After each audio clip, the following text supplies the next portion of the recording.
Comment les femmes vivent-elles dans notre société actuelle quand elles ne correspondent pas tout à fait aux critères de beauté? Eh bien, nos invités vont nous dire dans quelques instants comment elles ont réussi à accepter ce physique particulier. Je vous demande tout de suite d'accueillir notre première invitée très chaleureusement. Il s'agit de Rose-Marie.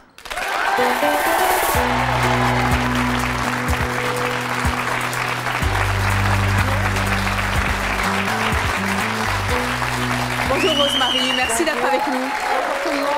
Vous avez 52 ans, vous êtes mariée, vous avez 4 enfants, vous êtes assistante maternelle. Quelle image avez-vous de vous? J'ai un physique ingrat, je suis laide. Vous êtes ou vous vous trouvez? Je me suis trouvée laide, maintenant j'assume, je m'en fiche. Vous vous en fichez? Oui.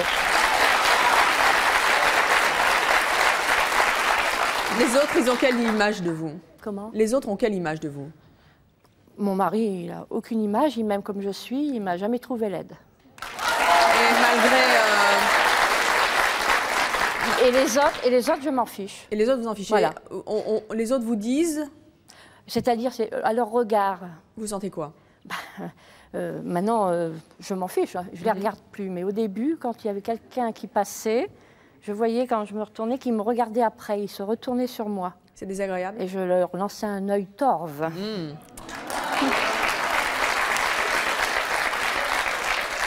Vous dites « je m'en fiche ». Oui. Ça a toujours été le cas? Non, pas du tout. Ça a été dur au début? Au début, quand j'étais toute petite, j'étais mignonne. Vers 14-15 ans, vous savez, à la puberté, mon nez a grandi. Oui.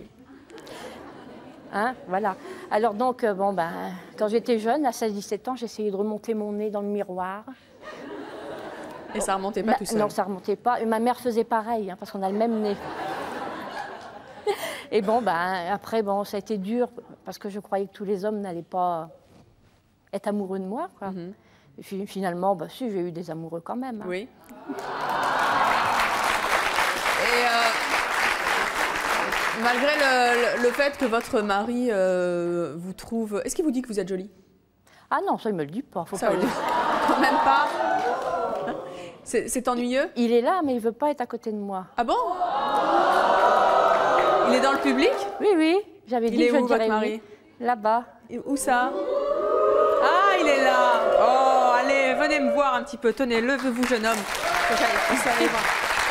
Bonjour, monsieur. Alors, vous vouliez pas vous montrer? Non, parce que je suis un peu timide, c'est tout. Hein. Vous êtes timide? Oui.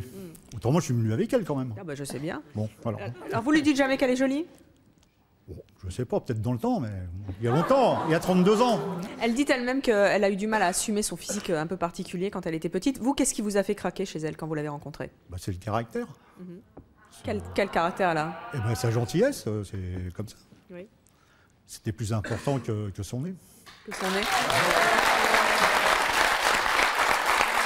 Et ça compte d'être amoureux quand on dit qu'on a un physique qui n'est pas tout à fait celui des autres. Alors on va discuter dans quelques instants avec nos autres invités de la manière dont vous avez assumé et dont vous vivez ce physique dans une société où le culte de la beauté et de l'apparence est important. Mais on va accueillir notre prochaine invitée. Elle s'appelle Rosine et elle dit d'elle-même qu'elle est laide mais qu'elle l'assume. Rosine.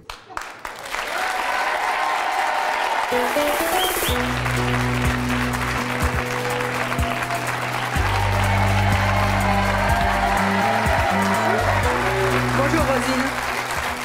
Rosine, vous avez 70 ans. Il paraît, oui. Oui. Oh, 14 ans d'âge mental. Vous êtes célibataire, vous êtes photographe d'art et d'essai. Oui, parce que j'essaie d'être photographe. Oui, tout est encore à venir. Voilà. Quelle image vous avez de vous?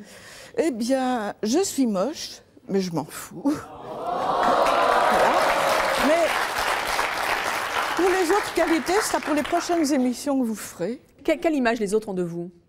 Bon, écoutez, ils m'acceptent, alors c'est déjà formidable. J'ai jamais eu de réflexion. Non. Tout à l'heure, Rose-Marie disait qu'elle sentait les regards dans son dos. Ça, quand on sent les regards dans son dos, c'est parce qu'on est timide ou qu'on ne s'aime pas. Vous Moi, aimez? je croyais... intérieurement, oui. J'ai la beauté d'Hélène, n'est-ce pas? Et... Je suis moche, mais sympa. Moi, je suis sympa. C'est mieux. De toute façon... J'ai pas le choix. C'est pas moi qui me suis fabriquée, alors je me sens déjà beaucoup moins responsable de mon physique. C'est dur de dire je suis moche? Pas du tout. Pas du tout. C'est moche de se voir, mais ce sont les autres surtout qui me voient. Moi, je me vois rarement, sauf Les fois où je vais prendre un pot avec les copains, je suis toujours devant la glace. Ou chez le coiffeur, alors là c'est l'horreur, il y a des glaces partout, oui, je suis comme ça. Vous les évitez, les glaces? Pour se coiffer, on est bien obligé le matin. Non, se coiffer, voilà un autre sujet qu'il ne faut pas aborder. Pourquoi les cheveux? Parce que je suis moche et chauve aussi, vous voyez. Pas tout à fait. Vous dites je suis moche et je m'en fous. Oui.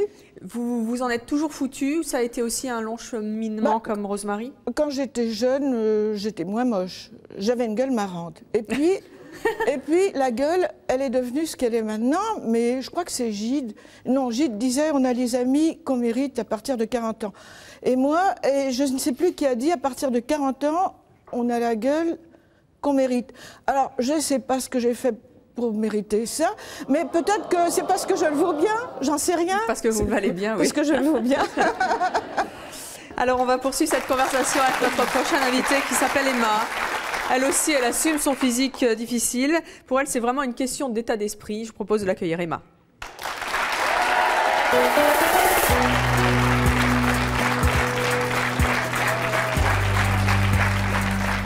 Bonjour Emma, vous avez 57 ans, vous êtes divorcée et retraitée aujourd'hui. Oui. Quelle image vous avez-vous de vous? Eh bien, je vais dire, j'ai un handicap physique. Handicap, vous dites? Voilà. Rosine, c'est un handicap aussi? Je vous dis, il faut faire avec. Donc ce serait un handicap si je voulais draguer, tout ça, mais comme c'est pas mon truc. Oui, mais moi, c'est un handicap parce que je veux draguer.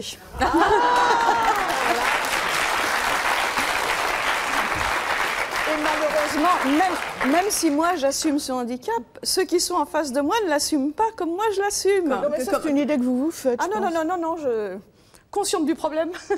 Alors les gens que vous voyez ne valent pas la peine de vous connaître. Voilà, ils ne méritent pas de vous connaître. Ah bah oui, oui. Voilà, il faut les larguer, il faut voir des gens qui méritent de vous connaître. Non, parce que c'est toujours des plus moches que nous. Non, mais alors même moi qui suis moche, j'en vois encore des plus moches que moi. C'est pour ça que je suis venue à l'émission, d'ailleurs.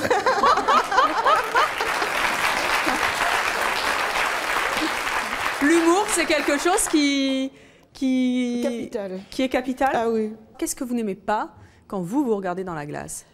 Alors d'abord, j'ai mes petits pneus d'amour. Vous allez me dire qu'effectivement, en faisant un régime, on peut les enlever, mais ça, c'est facile à dire, c'est pas toujours facile à faire. J'ai ensuite, c'est une marque de fabrique dans la maison, j'ai pas de menton, c'est-à-dire que le véritable menton, il est absent, mais par contre, je suis comme les dindes, là, j'ai le double menton. Bon, j'ai les paupières à la Simone Signoret. Chez Simone Signoret, c'était très gracieux. Chez moi, ça l'est beaucoup moins. Heureusement, maintenant, je mets des lunettes, ça se voit moins. Mais bon, c'est plein de petites choses comme ça. Puis j'ai eu le privilège, quand j'étais jeune, d'être rouquine. Alors, il y a 50 ans, d'être rouquine, c'était la mort.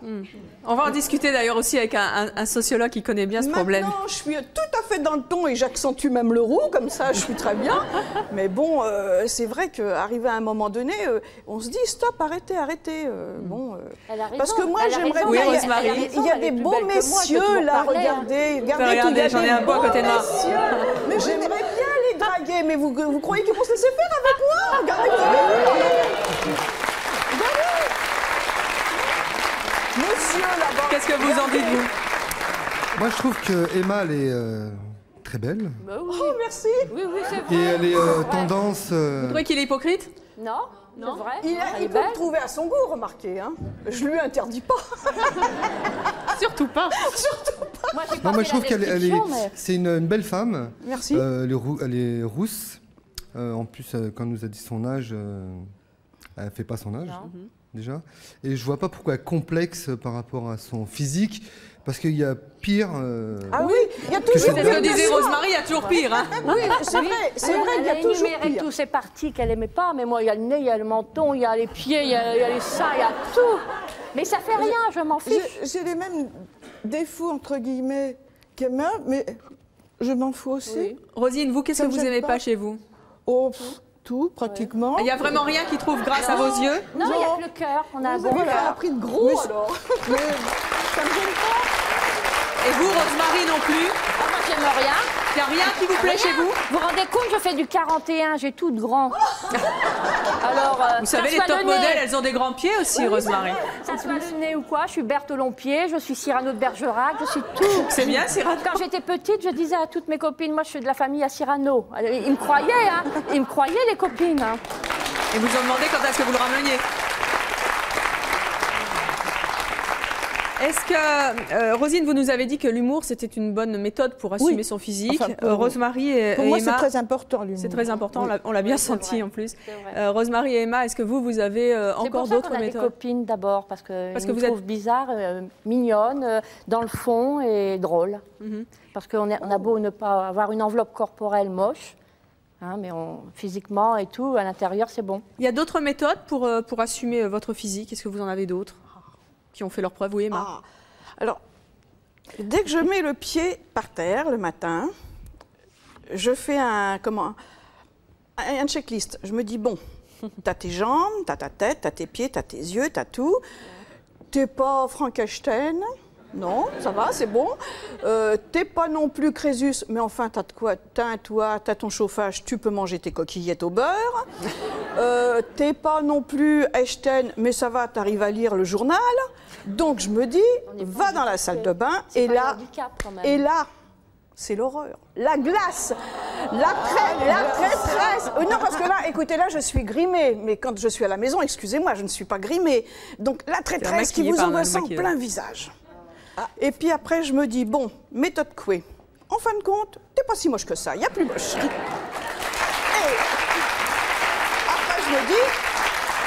après, je me dis, tout en faisant mes ablutions, de toute façon, la journée ne sera que ce que tu veux en faire. Donc, tu dois te faire une belle journée. Ta journée est belle, tu pars comme ça. Et hop, une fois que j'ai tout, je me suis vêtue, machin, ma journée est belle, on démarre, je vais à mes occupations, machin, je vais voir des copains, des copines, ou je fais rien du tout derrière, je cocoune, enfin, mais bref, voilà. Mais ma journée, dès le départ, c'est la méthode Coué. Ma journée doit être belle. Rosemary? Oui, moi je voulais vous dire que sur mes 4 enfants, il y en a 2 qui se sont refait le nez. Et j'ai un fils qui veut absolument que j'y aille. Il est tout de suite prêt à prendre rendez-vous à la clinique où il a été pour me dire, maman, fais-toi refaire le nez. Mais moi, je lui ai dit, c'est pas la peine, hein, à mon âge. Non, mais c'est vous qui devez décider. Ça, personne peut avoir un nez je sais, à votre je place. peux décider. Mais ce que je ne veux pas, c'est une chose personnelle. Ça coûte trop cher pour refaire un nez. Même si je les avais, l'argent, si je l'avais, je l'ai. Je préférerais faire une pièce supplémentaire à ma maison que de refaire mon nez.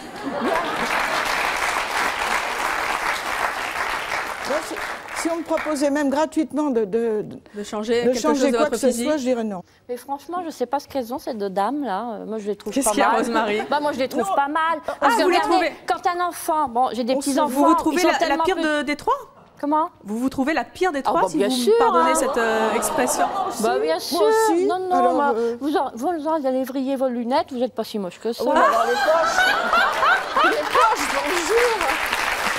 C'est même pas les poches, c'est les valises. Vous faites des petites frisettes, ça serait bien. Les cheveux, on n'aborde pas. Aujourd'hui, c'est pas les cheveux. Non, mais quand, par exemple, moi, je suis assistante maternelle, hein, bon, mes petits-enfants, à moi, ils sont tout petits. Mais quand je regardais des enfants de 5-6 ans, quand ils disaient « Tata, t'as un grand nez ». Bon, pourquoi t'as un grand nez? Bah écoute, j'ai un grand nez parce que j'ai beaucoup menti, je suis comme Pinocchio. Je vais vous dire, mon nez... Non, mais je disais aux enfants, mon nez est grand parce que j'ai beaucoup menti. Alors, faut pas mentir, vous. Hein, ils ont trop lu Le Petit Chaperon Rouge, c'est pour ça. Pourquoi t'as un grand nez? Pourquoi t'as une grande dent? Oui, mais bon, quand même. Oui, ça, j'y crois pas beaucoup.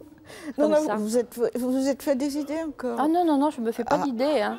Regardez-moi de profil, hein, vous verrez. Hein. Oui, moi, je n'ai rien d'extraordinaire. Hein. Vous n'avez pas un grand nez, vous avez un petit nez. Oui, non, mais vous n'avez pas un nez. Je vous prends en photo, vous verrez que votre nez, il est pratiquement...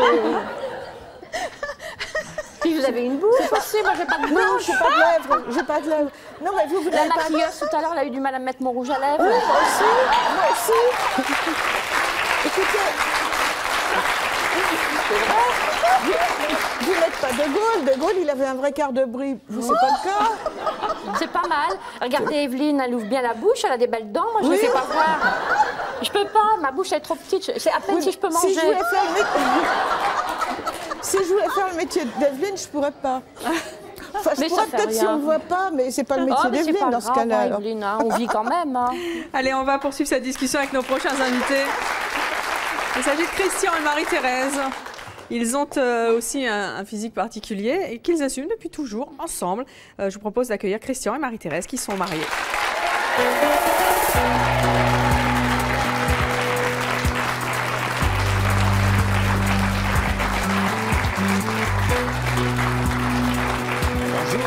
Bonjour à tous les deux. Christian, vous avez 63 ans. Oui. 3 enfants. Oui. Retraité. Oui. Marié depuis 41 ans. 41 ans. Marie-Thérèse, qui en a 70. Oui. Quelle image vous avez de vous? Ah, moi, je me trouve très très bien, il n'y a aucun problème.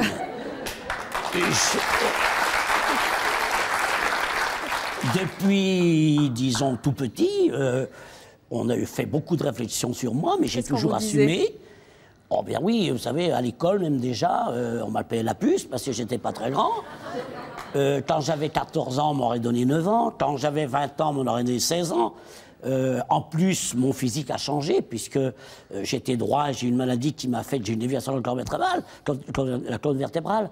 Et ça ne m'a pas arrangé, mais j'ai toujours assumé. Par contre, quand on est petit, surtout un homme, hein, une femme encore à 1m50, ça va, mais un homme à 1m50, dans le métier que j'ai appris, qui est un métier de cuisinier, c'était pas toujours évident. Je suis devenu patron d'un hôtel-restaurant à 22 ans. Il a fallu que je fasse ma clientèle.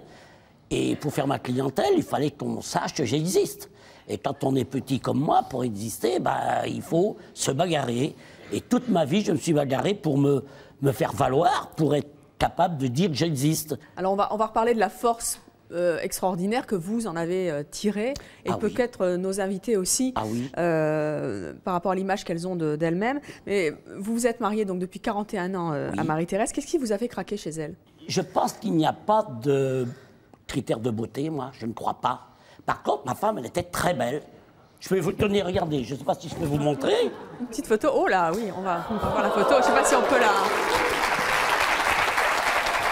Voilà l'époque que je l'ai présentée.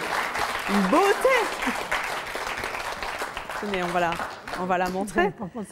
Et donc, c'était elle et personne d'autre. Et vous, Marie-Thérèse, qu'est-ce qui vous a fait craquer chez Christian? Ben, il m'a paru petit.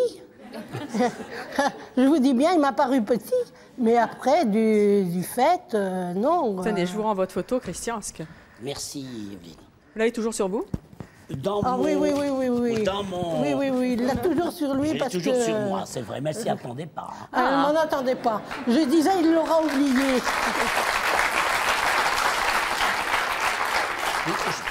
Je pourrais dire une chose aussi, je ne sais pas si on pouvait faire des statistiques, je crois que les couples qui sont très beaux, le mari et la femme, je ne sais pas s'il y a plus de gens qui divorcent. Ça... Parce que je pourrais donner des exemples, je pense que beaucoup de gens les ont connus. Vous avez des vedettes qui étaient très belles ou très beaux, qui en fin de compte n'ont pas su assumer. Et vous prenez Marilyn Monroe, qui en fin de compte n'a pas une vie. Elle n'a pas connu... Pour vous, c'est un atout d'être plutôt moins beau que la moyenne? Je dirais presque oui, parce que c'est simple. Dans le métier que j'ai fait, eh bien, dès qu'on me voyait, parce que je suis déjà passé à FR3 en Limoges, FR3 Poitiers, en tant que cuisinier, eh bien, on me... Marie-Thérèse, vous la faites beaucoup rire, en tout cas. Oui. Mais toujours. Et disons qu'on me remarquait facilement. Une personne qui est tout à fait normale, bon, on ne le remarque pas autant, on ne se rappelle plus. Moi, par contre, quand je passais à la télé ou quand je passais sur un journal, en photo, je me mettais toujours devant, puis j'étais le plus petit. Eh bien, on me remarquait. On me remarquait et automatiquement, dans la rue, quand les gens me regardaient, « Oh, ben c'est le petit monsieur qui était sur leur journal ou c'est le monsieur qu'on a vu à la télévision. » Non, j'ai toujours profité, même à l'école. Même à l'école, il fallait être malin quand on est petit. Eh bien, ça m'arrivait de vouloir jouer avec les grands qui étaient de mon âge et qu'on ne voulait pas parce que j'étais trop petit.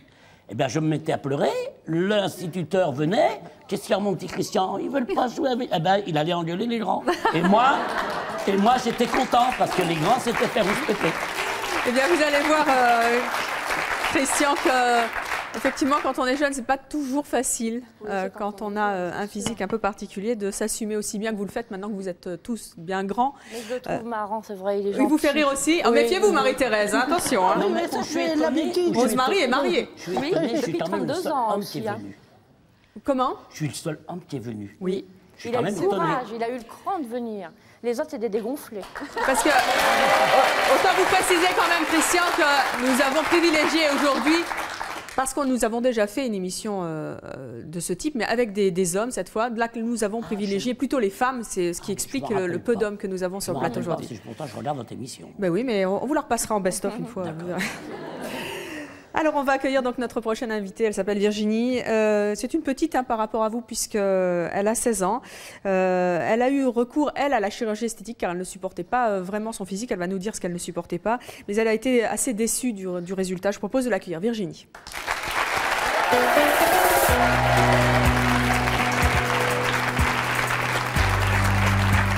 Bonjour Virginie. Bonjour. Pourquoi est-ce que... Vous avez 16 ans, vous êtes au lycée. Oui. Pourquoi est-ce que vous n'assumez pas votre physique? Parce que, en fait, je me trouve moche. Et parce que j'aime pas, en fait, c'est trop de paupières. Et ça tombe, donc j'aime pas ça. Et on me critique et j'aime pas. On vous critique? Qui vous critique? Oh oui, les jeunes du collège, ils me traitaient tous les noms. Va rincer ta gueule, animutante, tous les noms. Et j'en ai eu marre. Et ça ne me supportait pas moi-même. Mais là, ça empirait. Ça empirait? Pourquoi? Ça me fait mal au cœur quand on entend ça, et on souffre. Donc, avant que vous nous disiez pourquoi vous avez eu recours à la chirurgie esthétique et quelles conséquences ça a eu dans votre vie, qu'est-ce que vous avez envie de dire, vous qui êtes plus âgé, qui avez plus de recul et qui assumez fort bien votre physique? Qu'est-ce que vous avez envie de dire à cette toute jeune fille? Mais qu'elle s'occupe d'elle, qu'elle ne s'occupe pas des autres. Il faut qu'elle fasse les mêmes insultes sur eux qu'elle reçoit. Comment vous la trouvez physiquement, Rosine? Très bien, très normale, très naturelle. Oui, mais elle a très mal choisi, elle a mal choisi son chirurgien. Mais on voit. C'est tout. Non, j'ai pas vu j'ai pas remarqué Je vous entends pas, Rosine. Je me suis demandé pourquoi elle était là, parce que j'ai pas remarqué qu'elle s'était faire le visage. Je sais d'ailleurs pas ce qu'elle a pu se refaire faire. Alors, dites-nous un peu, Virginie, qu'est-ce que vous avez fait refaire? Je me suis fait refaire les yeux. Oui. Ça avait un strabisme. Et en même temps, le chirurgien, il a vu mes paupières. Il a demandé à mes parents si je pouvais me faire opérer. Bon, ils ont dit oui, avec mon accord. Et quand je suis sortie de l'opération, ça avait des cicatrices. Je lui ai dit au docteur, au chirurgien, en plus c'était un hôpital à Paris, très connu. Oui. Et il me disait, ça va s'enlever au bout de 6 mois, t'inquiète pas. Je lui ai fait, mais monsieur, ça se voit. Il m'a dit, laisse passer. Bon, là, ça fait 2 ans et demi, même plus. Les cicatrices sont parties? Ouais, qu'ils ne sont pas partis, ils sont toujours là. Donc, j'en suis déçue et j'en ai marre. Je devais faire une 2e opération. Vous allez la faire? Non, alors là, non, c'est terminé. Vous restez comme ça? Oh oui, avec plaisir. C'est peur parce que comme ils m'ont loupé, et après l'opération, si on vous loupe, on peut rien faire. On peut rien faire. Vous avez entendu? Oui, Rosine. Comment? Ça ne se voit pas d'ici. Mais quand ils vous font des réflexions, vos collègues de travail, enfin à l'école où vous allez, est-ce que vous répondez ou vous les ignorez? Non, moi je laisse passer, les laisse. Je crois qu'il faut les ignorer. Au bout d'un moment, les gens se fatiguent, puis ils se rendent compte qu'il ne faut plus lui répondre. Moi, je crois.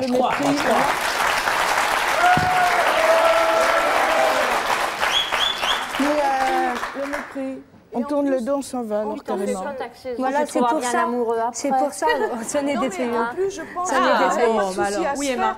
En plus, je pense qu'elle n'a pas de souci à se faire parce que ça lui donne un type eurasien qui est très prisé de la jante masculine. Très prisé de la jante masculine. Elle a un sourire absolument délicieux. Et je vous dis, le type eurasien est très prisé de la jante masculine. Moi, je voudrais dire, c'est que les personnes qui m'ont critiqué, j'espère qu'ils regardent l'émission. Parce qu'au moins, là, qu'est-ce que vous avez envie de leur dire? Leur dire que ça me fait mal au cœur. que quand c'était au collège, on se rentrait chez moi, ça allait directement dans ma chambre, je pleurais. Ça fait mal au cœur, mais il y a un point. Maintenant, c'est me combattre. Et, il est où votre collège, votre lycée? Alors, je suis au lycée Pierre Corneille à Orly. Oui. Et bon, il y en a certaines encore qui me critiquent. Et ben voilà, elles vont arrêter, parce que sinon elles auront affaire à toute l'équipe de C'est mon choix et à moi-même personnellement. Mais il faut leur dire que dans 10 ans, elles ne savent pas ce qui les attend, mais que ça va être... Dans ma classe, de toute façon, il y en a beaucoup maintenant. Bon, comme on est au lycée, on n'est pas au collège, il y a beaucoup de personnes qui sont mûres. Et il y en a plus qui me défendent, ils me disent « Ouais, laisse-la, elle t'a rien fait, pourquoi tu as fait ça ?» Vous allez voir, ça va changer. Mais les gens sont méchants quand même. Vous allez voir dans quelques instants que l'apparence, puisqu'on en parle, et cette dame disait justement qu'avec quelques artifices, on peut faire changer les choses. Eh bien, notre prochaine invitée en est l'exemple probant. Le look, l'apparence a vraiment un poids très très important aujourd'hui dans notre société et un simple changement de look peut changer une vie. On trouve que c'est souvent futile et pourtant ça ne l'est pas. Claudine, ça lui a vraiment changé la vie et c'était sur le plateau de C'est mon choix. Je propose de l'accueillir si vous l'avez déjà vu dans une de nos précédentes émissions. On va, avant de l'accueillir, revoir les images. C'était il y a 1 an et demi. Regardez Claudine, comment elle était. Vous allez voir comment elle a changé. Bonjour, je m'appelle Claudine, j'ai 45 ans, je suis moche, je le sais, et je trouve moche en tout, hein, le nez, les mâchoires et puis tout le reste. De toute façon, quand on est moche, on l'est entièrement. Allez, on y va.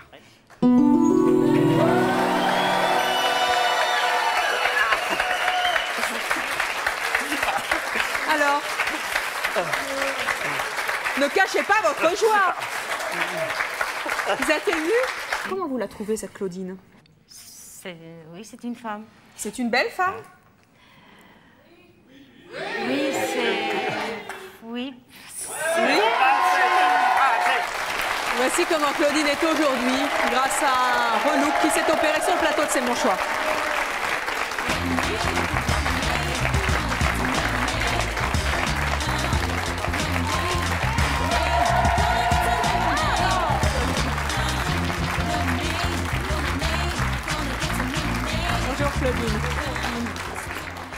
C'est toujours un plaisir de vous recevoir. Allez donc vous asseoir sur le plateau de C'est mon choix que vous connaissez bien maintenant.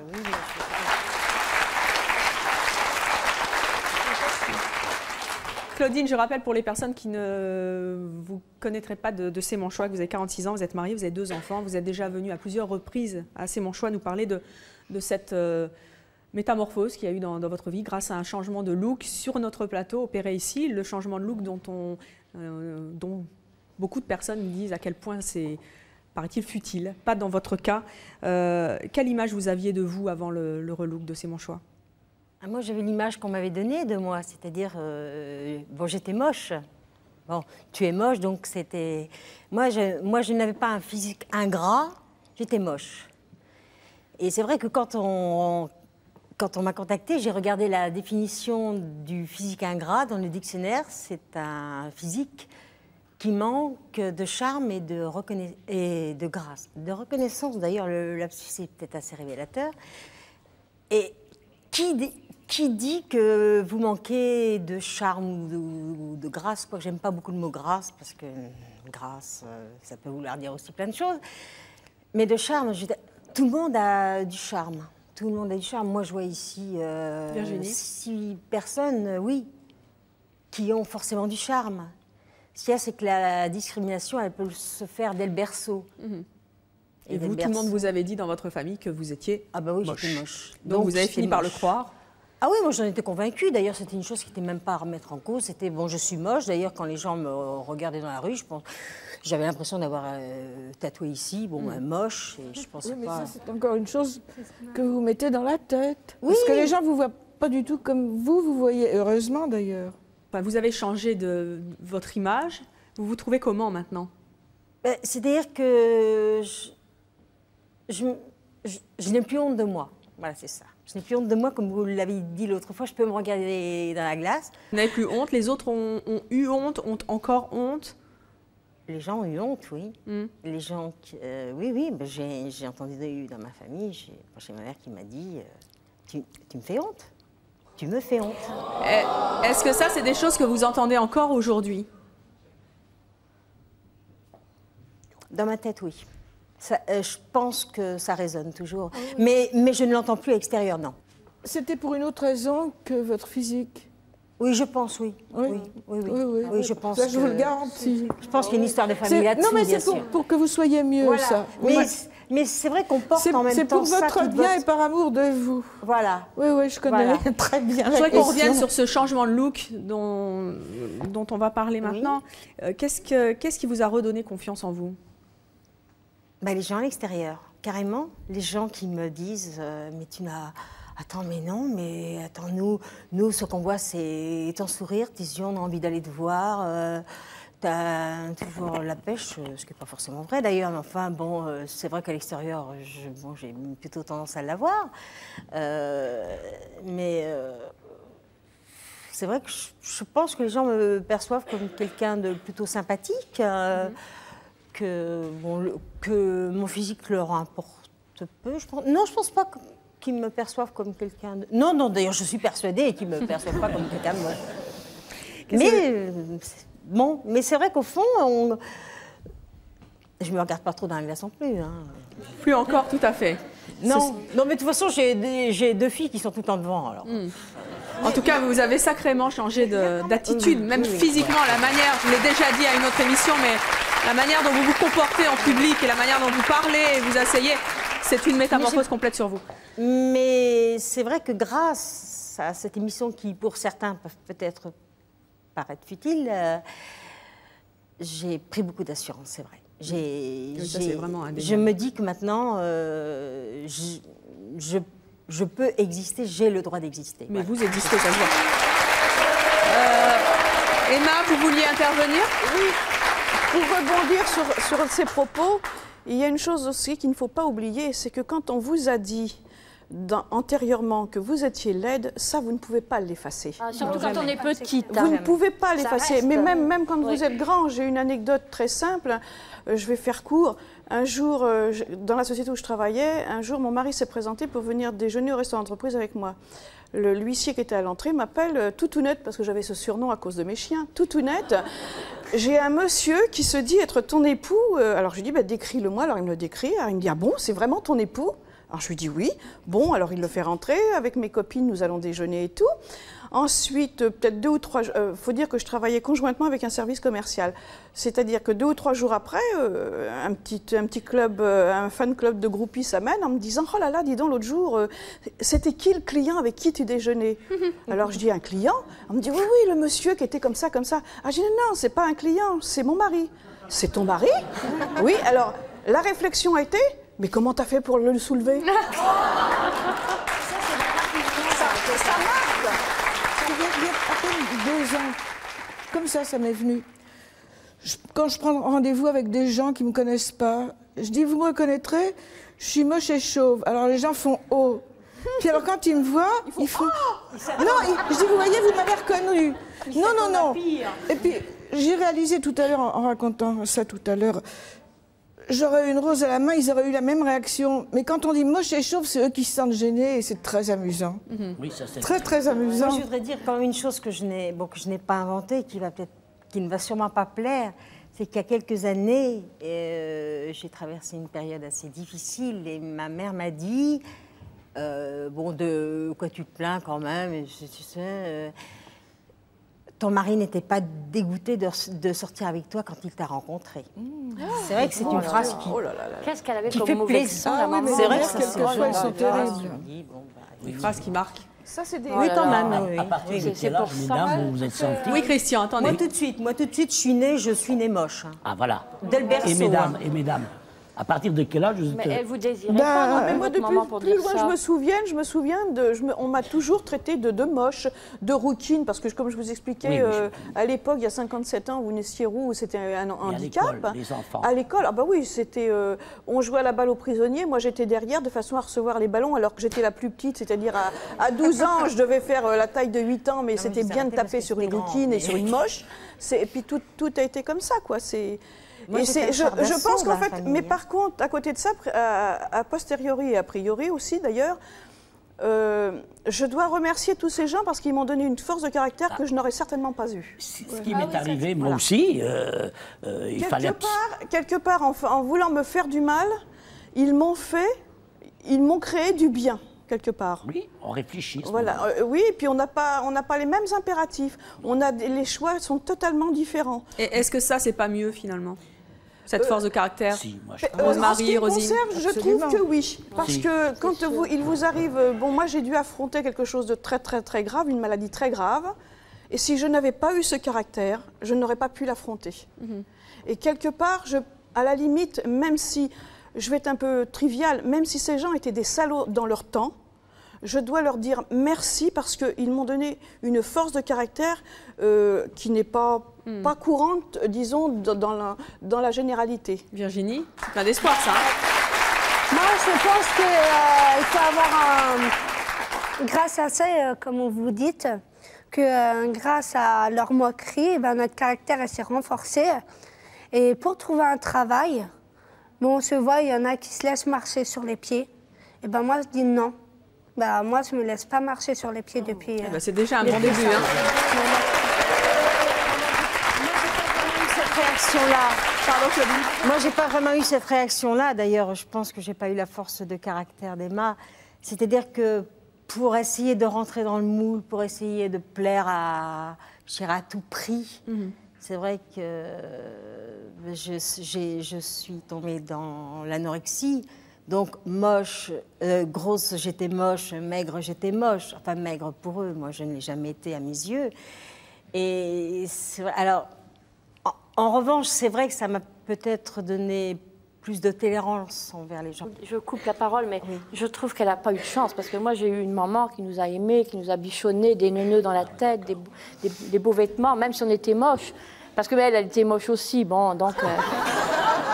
C'est vrai qu'elle m'avouait qu'elle faisait la même chose que moi, qu'elle remontait son nez quand elle était jeune. Mais c'est un signe... Mais elle nous aimait. Jamais elle nous a dit... De famille, oui, jamais elle nous a dit, va refaire ton nez, parce qu'elle, elle ne l'a jamais fait faire. Et elle a 80 ans, ma maman. Elle a 80 ans et jamais elle nous dira, t'as un grand nez. C'est un nez de famille, de toute façon, on ne peut pas le changer. Est-ce que ce physique que vous avez, que vous assumez, vous donne, vous aussi, Rosemary, plus de force? Bien sûr. Bon, oui, c'est sûr. De toute façon, j'ai toujours quand même un peu jalousé quand j'étais jeune. Toutes les belles filles sur les revues, partout. Oh là là, elle est belle. Et en plus, elle chante bien, elle a de la voix. Moi, je ne sais même pas chanter plaire, non plus. C'est ça? Bah oui. Alors justement, oui. Oui. Alors justement, ces critères de beauté, il y a des gens qui naissent sont comme ça, et d'autres, ils ont tous les atouts. Eh bien, de tout cela, on va en discuter justement avec notre prochain invité, c'est Jean-François Amadieu, qui est sociologue. Selon lui, il est beaucoup plus difficile de réussir dans la vie avec un physique qui ne correspond pas aux critères de beauté classique. Je propose de l'accueillir. Jean-François Amadieu.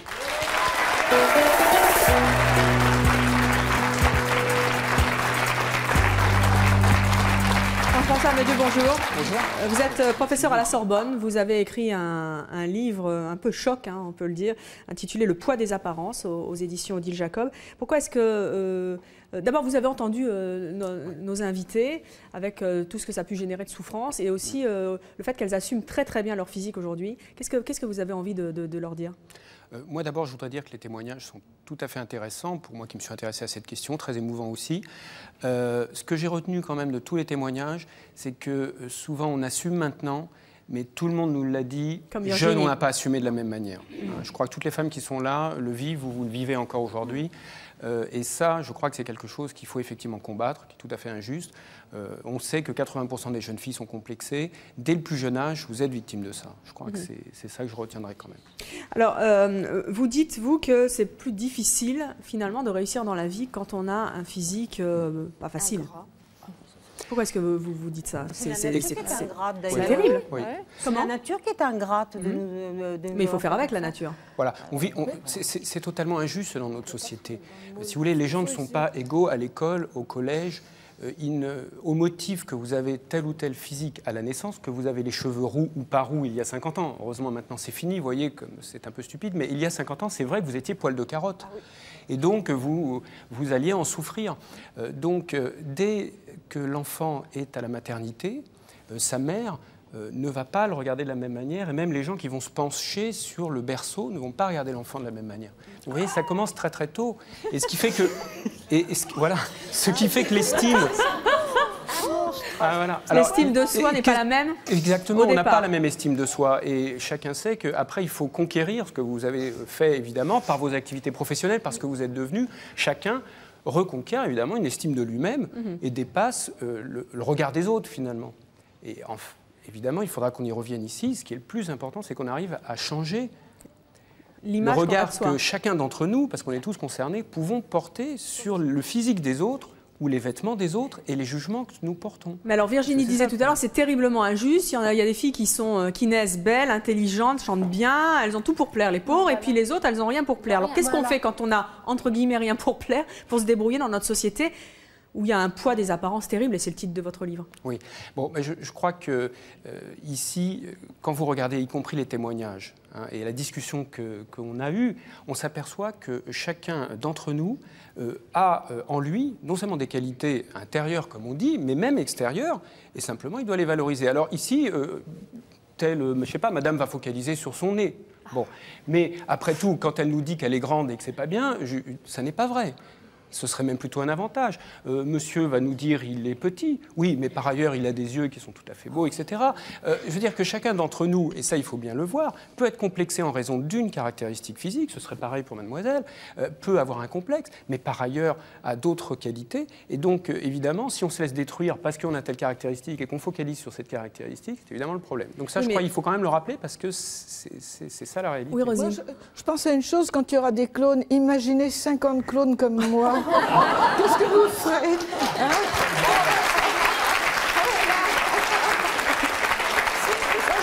Il faut tirer parti de ses défauts et en faire des qualités. Enfin, ça serait très bien parce que ça ne serait pas une société ennuyeuse. C'est pas évident. Si, on est tous pareils. Mais on dit qu'on a toujours notre sosie. Moi, j'ai toujours cherché mon sosie, je ne l'ai jamais trouvé. On lance un appel. S'il y a un sosie de Rosemary qu'il se manifeste, on l'invitera. Oui, Christian. J'ai une question à cette demoiselle. Oui. Vos professeurs, est-ce qu'ils vous ont fait des réflexions? Est-ce qu'ils vous ont aidé à assumer votre... Ou ils vous ignorent? Ils vous ignorent? En fait, ils disent rien, mais à mon collège, à mon ancien collège, j'ai eu un problème avec une fille et tout est retombé sur moi. Ah, voilà. Donc après, même les professeurs commencent à me critiquer. Et là, depuis que je suis au lycée, ils ne disent rien. Bon, est-ce que c'est plus les filles que les garçons? Alors je vous interromps, moi je dis c'est plus les filles. Oh oui, en ce moment, oui. Voilà. Ça, c'est exact. Parce que vous avez un type et vous avez quelque chose de très joli. Oui, c'est ça en plus. C'est de la jalousie. C'est très beau. Elle est typée. C'est de la jalousie. Et je pense que c'est les filles qui critiquent plus cette demoiselle que les garçons. Je suis sûre qu'il y a beaucoup de créateurs de mode qui aimeraient beaucoup jouer avec votre physique, justement. Moi, je voulais dire que j'ai mes deux plus belles réussites là dans le public. Où elles sont vos filles? Oh, c'est les pitchounettes, bonjour. Elles sont somptueuses. Elles sont somptueuses, je pense qu'elles le savent. Et puis, j'interdis bien à quiconque de leur dire qu'elles sont moches. Sinon, là, le mot banni. Voilà, Jean-François Amadieu, quelle image renvoient les personnes qui ont un physique difficile dans notre société? C'est dans tous les pays, on s'aperçoit, et je donne beaucoup de détails dans le livre, que la liste des préjugés face à un visage qui est considéré à un moment donné comme pas beau, est assez impressionnante. C'est-à-dire que c'est une série de défauts. Et à l'inverse, il n'y a que des qualités pour celui qui aurait une belle tête. Voilà. Et alors c'est assez incroyable. Par exemple, on va considérer qu'il y aurait un lien avec l'intelligence. Évidemment, parfaitement stupide, mais c'est un préjugé très très fort dans toutes nos sociétés. Voilà, exactement. Voilà, vous seriez plus bête, vous seriez comme poil de carotte, vous seriez délinquant, vous auriez moins d'amis. À l'école, à la petite école, on va punir plus durement l'enfant qui n'est pas beau par rapport à celui qui est un petit mignon. Pourquoi? Parce qu'on va penser on va penser que le petit mignon, oui, l'autre est une tête de Turc, et puis le petit mignon, lui, c'est pas de sa faute, on va le consoler, etc. Donc, vous voyez, c'est les séries comme ça de préjugés. Il y en a aussi sur le poids. Est-ce que c'est plus dur pour les hommes ou pour les femmes? C'est-à-dire que pour les hommes, dans le travail, ça compte beaucoup. Mais pour les femmes, c'est important non seulement dans le travail, mais aussi dans la vie privée et bien entendu dans les relations amoureuses. Parce que dans la séduction, on l'a bien vu ici. Les critères ne sont pas les mêmes. Et oui, au moment de la séduction, bien sûr, c'est un critère qui va être assez important. Ça, je veux dire, on apprendra rien. Il n'y a pas d'hommes potiches. Oui. Il n'y a que des femmes potiches. D'abord, qu'est-ce qu'on leur demande, Evelyne, comme vous l'avez dit l'autre fois, c'est sois belle et tais-toi. Bon, c'est tout. Qu'est-ce que, face à ce poids des apparences qui comptent, puisque vous dites que les moches, entre guillemets, véhiculent une mauvaise image, qu'est-ce que vous conseillez justement aux gens qui n'ont pas le physique, entre guillemets, facile? Et vous avez bien souligné que ça change selon les époques. Chirurgie esthétique, changement de look, s'assumer tel qu'on est, en rajouter, en quelques mots. En quelques mots, je pense que déjà, pour beaucoup de personnes, vous apercevez que le look est un des moyens, je crois que c'est un peu ce que vous disiez aussi, c'est un des moyens de retrouver une estime de soi, de transformer l'image qu'on va donner. Et donc tous les aspects vestimentaires, extérieurs, c'est un élément tout à fait important face à ça. Et ça contribue à la moitié de l'image d'apparence que vous allez donner à quelqu'un, il faut quand même le savoir. Donc, vous voyez, ça va jouer beaucoup sur ça. Ensuite, l'image que les gens ont de vous dépend aussi de ce que vous êtes devenu, c'est-à-dire de votre statut. C'est-à-dire, au fond, quand je vous vois, madame, je pense à Marguerite Duras, qui elle-même en a parlé, était une petite dame, qui elle-même dit qu'elle s'habillait tout le temps en noir pour passer inaperçue. Mais au fond, des gens comme Sartre ou Duras, c'est des gens pour qui on peut avoir beaucoup d'estime. Leur statut social, leur réussite professionnelle, ce qu'ils ont fait, ce qu'ils sont devenus, font que les autres vont les trouver beaux. Par exemple, je me souviens d'une enquête où on avait vu que Mère Teresa était considérée comme plus belle et plus sexy que des mannequins ou Lady Di quand elle était par exemple. C'est des trucs incroyables. Tout ça parce que l'image de la personne est tellement forte. C'est vrai pour un homme, c'est vrai aussi pour une femme. Quel contrecarre, en fait. Vous prenez une fille qui n'est pas terrible, vous dites qu'elle est mannequin, les gens vont la trouver extraordinaire. C'est une grande femme, elle dit qu'elle est mannequin, si tout le monde le dit, tout le monde va dire c'est une belle fille. C'est comme ça. Mais vous voyez ce que je veux dire, c'est votre profession, votre statut, ce que vous faites. Moi, ce que je veux dire, c'est vrai.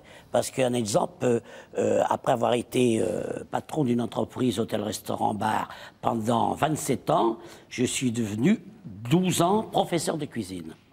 Et je peux vous dire que j'avais entre 15 et 16 élèves qui étaient ce qu'on appelle des insertions. Des insertions, c'est des jeunes entre 16 ans et 25 ans qui ne sont jamais rentrés dans le domaine du travail. Et moi, on me les a donnés. Je leur ai appris le métier de cuisinier, pas toujours avec une réussite. Vous vous rendez compte, un petit bonhomme d'1,50 m, commander des gens qui font 1,80 m, 1,70 m, des femmes. J'avais beaucoup de filles, ça m'est arrivé d'en avoir 15 à 16. Pour un petit bonhomme comme Pour un petit bonhomme comme moi. Eh ben, je peux vous dire, malheureusement, on ne m'a pas averti assez vite, j'aurais pu amener quelqu'un. Je n'ai jamais eu de problème avec eux. J'ai su assumer. Pourquoi malheureusement vous n'avez jamais eu de problème? Pourquoi vous dites malheureusement? Parce que si, j'en ai eu des problèmes. Certaines n'arrivaient pas à l'heure, d'autres à gérer comme un chef d'entreprise classique. Exactement, il n'arrivait pas à l'heure. Il fallait, si j'avais des problèmes, il aurait fallu que j'aille voir mes supérieurs en disant que je n'y arrive pas. Mais vous avez réussi à vous imposer malgré votre en 12 petite taille. J'ai assumé. On m'a respecté et moi aussi j'ai respecté les personnes. Voyez-vous. Rosine. Bien sûr, j'ai eu des problèmes qui ne voulaient pas travailler. J'ai eu des jeunes filles qui ne voulaient pas, le matin, n'arrivaient pas à l'heure. Bon, quand je les prenais, je n'allais pas me plaindre tout de suite à la direction en disant, je la prenais, tu vas au coin, dans ce coin-là, tu t'assois et tu embaucheras, tu auras décidé de travailler. Mais je n'allais pas la dénoncer à mes supérieurs en disant... Vous avez été un chef à part entière avec l'autorité qu'il fallait malgré votre taille. Disons, je ça n'a rien à voir avec le physique. Je ne regrette pas d'avoir réussi aussi dans ce domaine. Oui. Je peux peut-être quand même aussi donner un conseil qui peut être utile. Oui. C'est que, vous voyez, un des obstacles principaux aujourd'hui, c'est d'accéder à un emploi. De pouvoir accéder à un emploi et à un bon emploi. Et pour ça, il y a le problème déjà de la photo. qui est sur un CV. Il y a ensuite le problème de l'entretien. Et à ces deux stades, il faut vraiment, et là, moi, j'essaie de donner quelques conseils, je pense qu'il faut évidemment y travailler. D'abord, il faut candidater, et Madame avait raison, sur les postes de contrôleur de gestion, sur certains types de postes. Mais nous, on a fait cet été une enquête où on a envoyé à des entreprises françaises des CV qui sont les mêmes. Et dans certains cas, on avait mis... changer la photo. Voilà, changer la photo. L'impact, les CV partent au panier. Vous voyez, directement. Donc, mais bien sûr, donc ce qui veut dire que... Vous mettez la photo d'Evelyne Thomas, là, toute... Voilà, mais ce qui veut dire exactement. Ce qui veut dire qu'il faut, et c'était les postes de comptable, de contrôleur de gestion, où il n'y avait pas de lien avec le client. Donc ce qui veut dire qu'il faut à ce stade faire beaucoup plus attention, être plus professionnel, si vous voulez, dans ce qu'on fait. On forme les gens, heureusement, à ça. Mais si vous voulez, c'est injuste, c'est totalement injuste. Mais il faut jouer avec le jeu, avec le système. Parce qu'il est de toute façon unique, mais il faut essayer de l'utiliser. Donc il faut connaître les recettes, les techniques utilisées par les recruteurs, d'accord ? Et ensuite, vous essayez de jouer avec, faute de mieux. Parce que tant qu'on n'aura pas changé les réflexes. Pour les contrecarrés.